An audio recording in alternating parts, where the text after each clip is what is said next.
My name is Eric Medifius. I'm a 26-year-old single company worker. Right after graduating from high school, I started working at a medical equipment manufacturer where I'm still employed today. At my workplace, we mainly handle products like diapers, gauze, and toothbrushes, primarily for hospitalized patients. It's beneficial for both the patients and their families if there's minimal hassle in preparing these necessary supplies during their hospital stay. It'd be convenient if they could get a set of everything needed for their entire stay. The reason I started working at this company goes like this. During my middle school days, it was just my mom and me, and we faced financial hardships. I wanted to become independent and start working as soon as possible. Then my high school teacher made this proposal to me. Eric, your grades are top-notch. It's a waste if you don't go to college, but I know you want to work, so why don't you try for a recommendation to this company? I was attending one of the top public high schools in the state. Even among students aiming for prestigious universities, I was always among the top performers. Eric, only a few students from our school receive company recommendations each year. Given your outstanding performance, we, the school, want to fully support you. Why not attend their company briefing? Among the few recommended companies, my teacher specifically suggested the medical equipment manufacturer.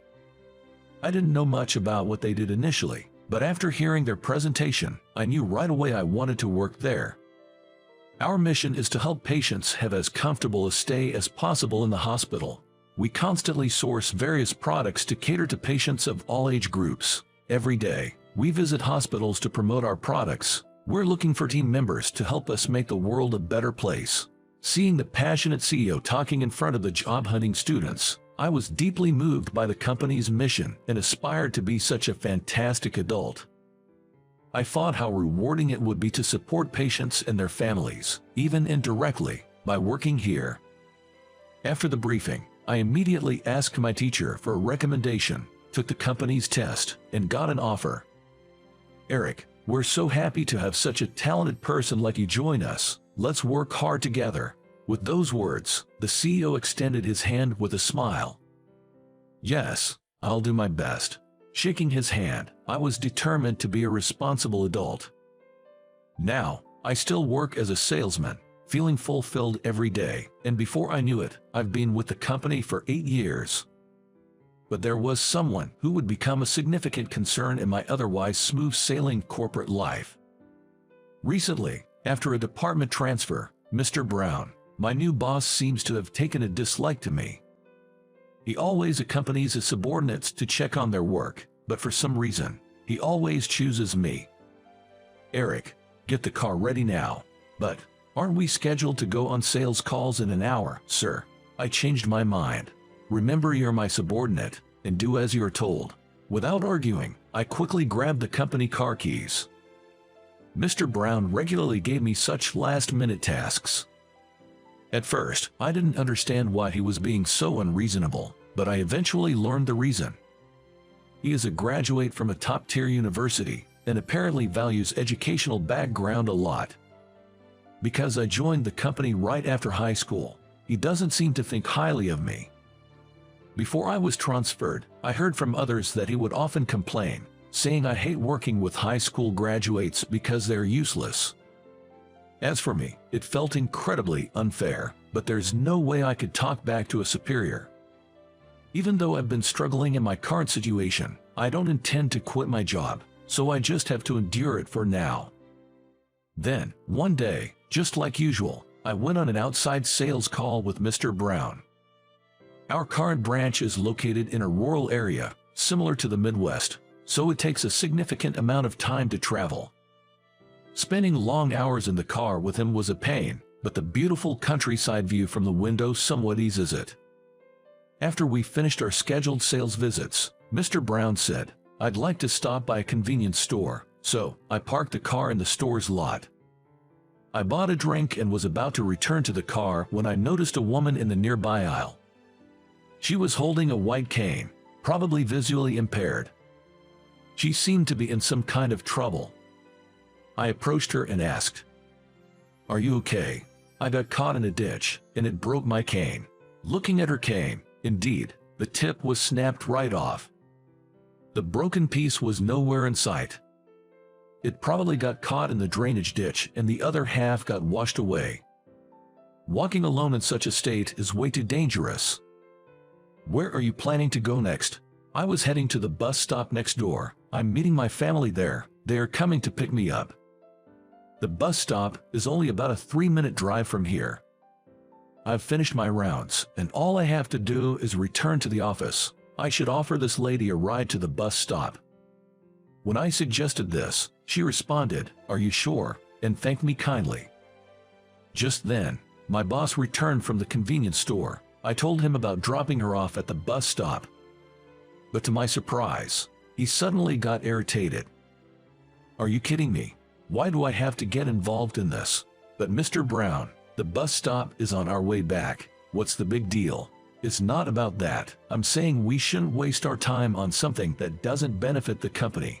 Maybe she's just pretending to be blind, taking advantage of people's goodwill. How pathetic. I was at a loss for words at his claim. Indeed, the lady next to me looked deeply hurt and sad. "At least let me call a taxi for her."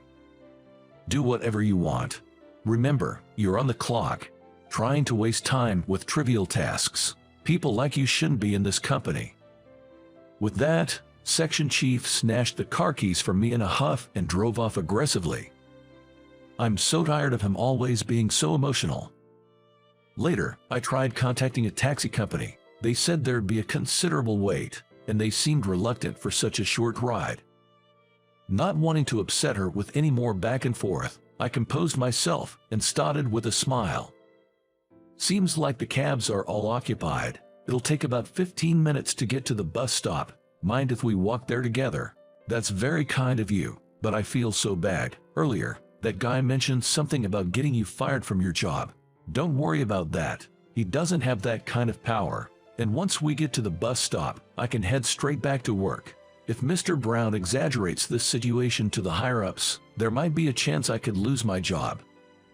However, even if that is the case, I'd have no regrets. I helped this woman with all my heart, for the greater good."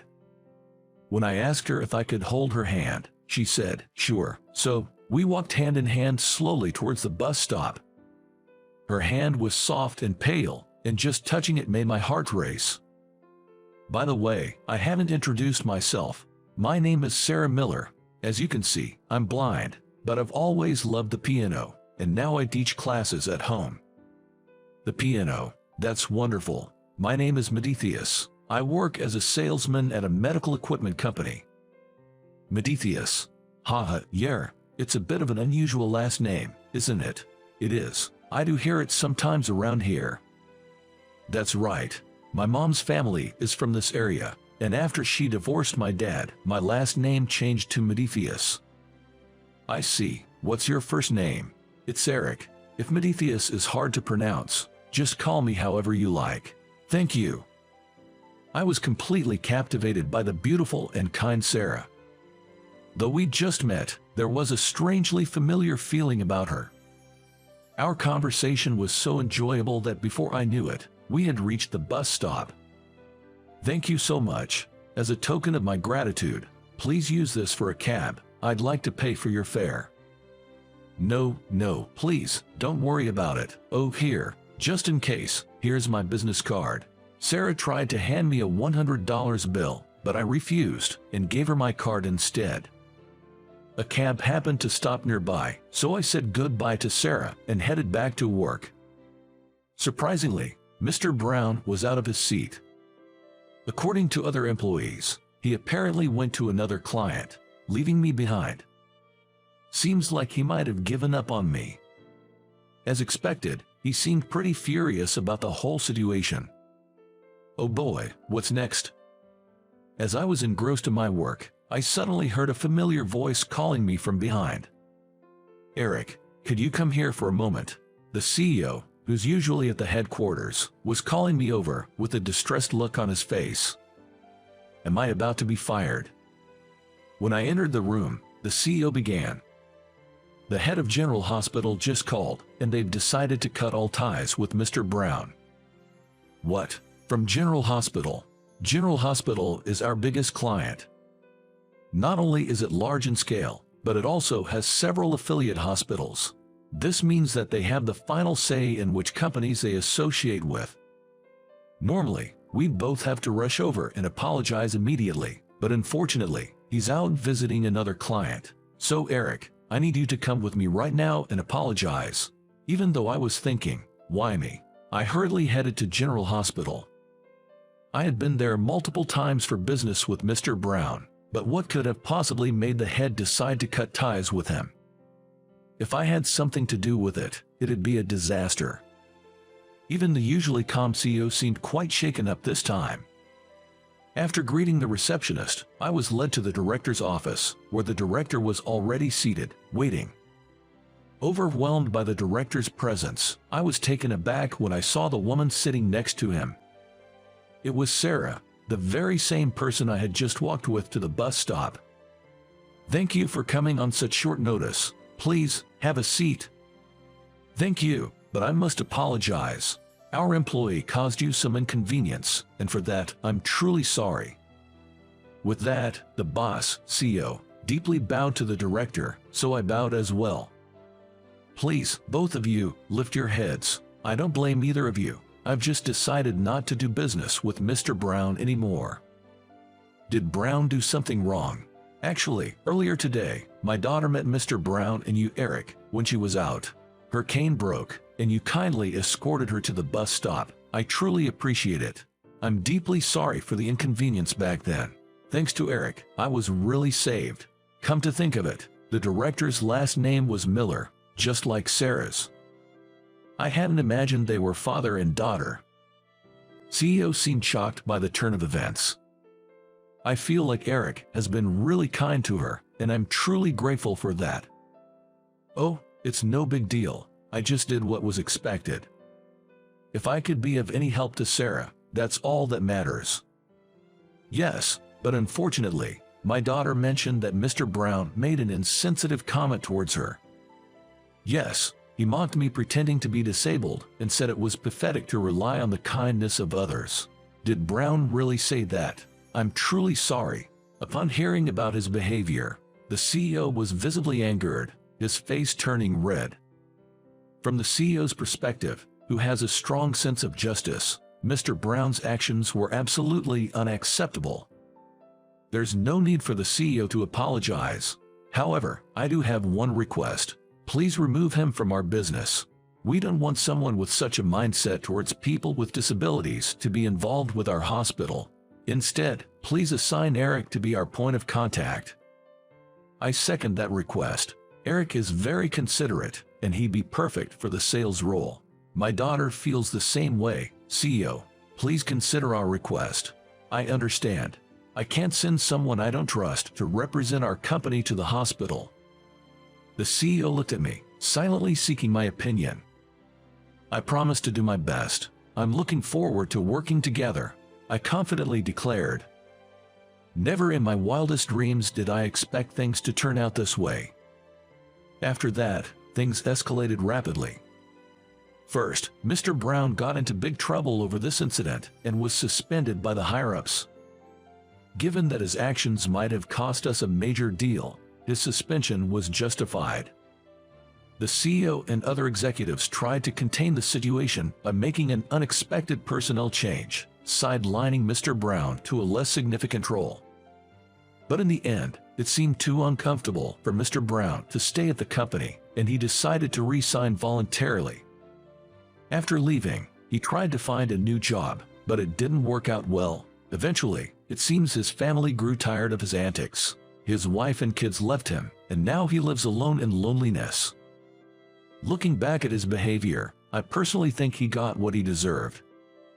By the way, I became a sales representative for the General Hospital. While working hard, there was an unexpected turn in my relationship with Sarah. From our first meeting, I was deeply attracted to her. However, a shocking truth came to light. One day, I was invited to Sarah's home. Upon entering, I felt a strong sense of déjà vu. Wait a minute. For some reason, I felt I had been here before. As I was lost in this strange sensation, Sarah, with a smile, said, "Haha, seems like you finally remembered, Rick." Rick. Huh? Oh, a memory from my past suddenly flooded back to me.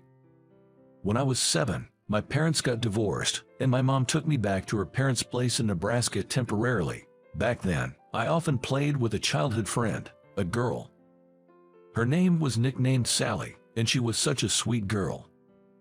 My mom, fleeing from my dad, came back to her family home with me. I remember feeling the heartbreak as a child back then.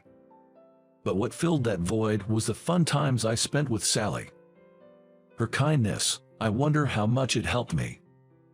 I really liked Sally. Once again, I looked at Sarah's face. "Sally, I'm sorry, I just realized it's you.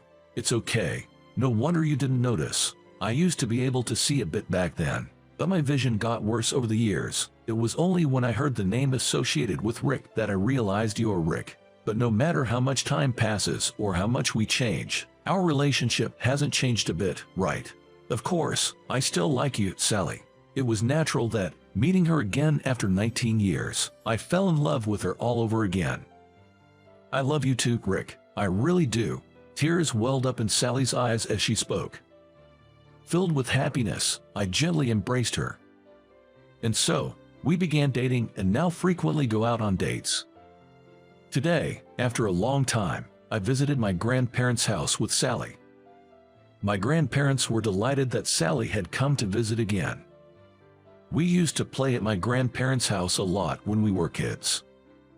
Suddenly, I remembered something and asked Sally, "Sally, do you remember burying that time capsule?" "Oh, yeah, I remember that. I'll try to dig it up and find it. But honestly, I didn't expect to find it easily since it was buried 19 years ago." However, at that moment, my grandmother, who was gardening, found something hard near the chrysanthemum. When I dug there, it was undoubtedly the time capsule we buried that day. "I can't believe we actually found it. Look, this is what I was searching for." Saying that, I took out a beaded ring from the capsule. The ring, made in elementary school, was clumsy and too big for Sally's finger when she was 7. Even though it was a clunky ring, I desperately wanted it. I slid the ring onto Sally's finger and repeated the words I said 19 years ago. "I love you more than anything in the world, Sally. Will you marry me?" To my surprise, the ring fit perfectly on Sally's ring finger now. With tears in her eyes, a surprised Sally said, "Of course." That simple beaded ring from our elementary school days looked incredibly beautiful on Sally as she wiped away her tears.